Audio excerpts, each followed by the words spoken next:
Yes, tukwaniriza ku mukutu gwaffe omuganzi okumanyikiddwa nga Uganda Mukamooli amanya n'eddoboozi bampita Ntambi Kimzo, number one rich boy, Maxud Junior.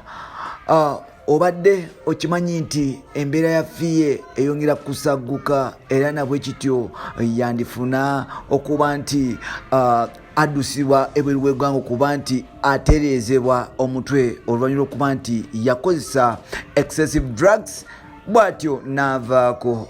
Bino n'ebirala byogenda okuba nti ofuna ssaawa zino kyenkusaba kiri kimu nti tula okalire. Mwana muwala gwe bayita Fille Mutonyi y'omu ku bayimbi b'e Uganda be tubadde tuzze nga tufuna y'omu ku bayimbi b'e Uganda abakyala botayinza kuyisa mu maaso era nga Fille y'omu ku bayimbi abali Uganda abakyasinza okubeera nti balina talenti okusinziira ku maloboozi gaabwe n'ennyimba zaabwe era nga Fille Mutonyi oba Fille UG y'omu ku bayimbi bogamba nti talina luyimba lubi okuva mu kaliya okuva ku music career okuva lwe yatandika paka ssaawa zino. Tujjukire nti yatandikira ku kayimba mu 2013 awo bakayita I Need You kali karege bwe katyo paka kuzisabula paka ku nnyimba endala. So n'olwekyo Fille toyinza kumugamba nti talenti ye erimu ebituli nga bwe mugamba kushiba naye ate Fille Mutonyi gyeyakoma okuba nti ayingira entertainment industry bwatyo yafuna challenge nyingi nnyo in that nti Katamba yamujja mu church okuva ewa pastor Kayanja bwatyo bali basabira Lubaga Miracle Center bwatyo n'amujjayo n'atandika okumuyingiza ebidongo by'e Kampala bwatyo Fille Mutonyi nga bwe twabagamba yatandika okuba nti atandika okuba nti azunga n'okuba nti ayiga ebintu ebyenjawulo. Fille yava mu kyaki nga tamanyiyo bwe banywa mwenge, Fille nga tamanyiyo banywa sigala, Fille tamanyiyo banywa njaga naye oluvannyuma lw'okuba nti yegatta yava mu kutendereza Mukama n'aba nti ajoininga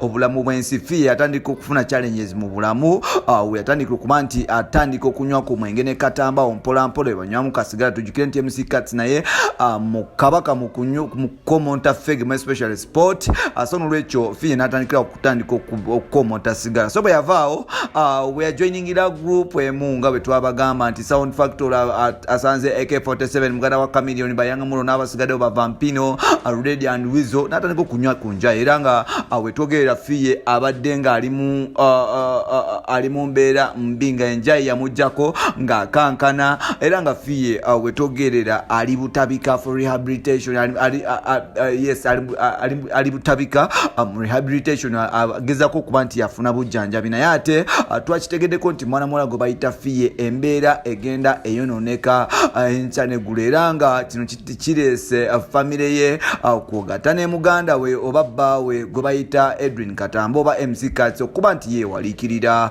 Fille bamugambye nti Fille bachaliba bagenda okumuchekingako ku rehabilitation jali oba kumufuna obujjanjabi side ze butabike bagamba nti Fille embeera gyalimu emalamu amaanyi embeera gyalimu hiwungula amaziga nti Fille wetwogerera tasobola kuba nti yeebezaawo ng'omuntu sense ze zonna zaafa.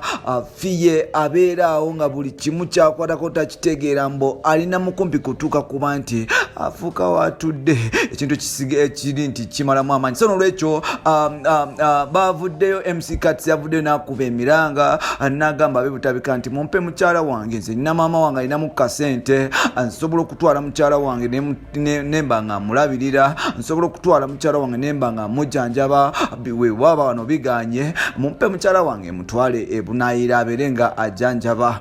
Tujjukire nti mu Uganda waliwo abayimbi bangi abazze bafeesinga ebizibu nga bino oba challenge bwe zityo. Ngenda kuwa mwana muwala gwe bayita Pretty Girl yali yakavaako kugatta n'ekyaliwe oba boyfriend we gwe bayita Chutkaye ate ngenda kuwa ne mwana muwala gwe bayita Jackie Chandiru nti Jackie Chandiru baamujjanjabira wano mu Uganda okumala emyaka nga 10 kuba Jackie Chandiru yatandika okuvaako mu 2011 awo 2011 awo yakubira zi gold digger awo Jackie Chandiru awo yaviirako. So Jackie Chandiru adda engulu that was the end of last year awo bawe yamukwata namutwala Germany n'aba nti afuna obujjanjabi. So n'olwekyo Fille Katambo okuva mu rehab bwe bati nayo kizwa nga simula ye naddayo nti simulalo ye naddayo ate nga ye aganya okuba nti recovering nga twogerera Fille yeetaaga sala yeetaaga prayers omwe yeetaaga buli omu amusabire mu ddiini gy'alimu kuba nti adengulo because obulamu bwalimu si bulungi. Fille yandigenda e Bulaaya okuba nti afuna further treatment kubanga wano kirabika kiganye. Wengambira tata Abi nti Mukama akugumye, wengambira bakyali ba Fille nti Mukama abagumye, wengambira bakyali bonna abanywa enjaye nti enjaye eyo muginywe naye mugigende mpola because anytime osobola okuvaako nawe n'obeera mu kategole nga Fille, n'obeera mu kategole nga David Dash, n'ogenda mu kategole nga ey'abakyukaye, n'ogenda mu kategole endala bwe zityo. Waliwo gayi waffe ow'ejjinja eyo yayimba bakwekule mbakwekule, waliwo ne Chali waffe yali avuddeko Dizinatsi Galiwango. So n'olwekyo tulina okwebeera mu baganda bange tuleme kukola bintu bigenda kukaabya famire zaffe n'abamama baffe n'abaana baffe kosa n'okuba nti zituleetera ebizibu mu future. Bino n'ebirala byogenda okubanga nkutuusaako mu next hour oba mu next episode. Nsigadde ntami Jimzo nkusaba ekintu kimu, subscribing on this channel. Ate you can follow me on TikTok Jimzo16 netubanga tonyumirwa. You can follow me on Twitter Jimzo16 netubanga twogera, and you can follow me on Facebook Ntambi Jimzo strictly netubanga munnange tukwatagana. Bye bye for now. See you when you see me. See you when you see me. Bye bye.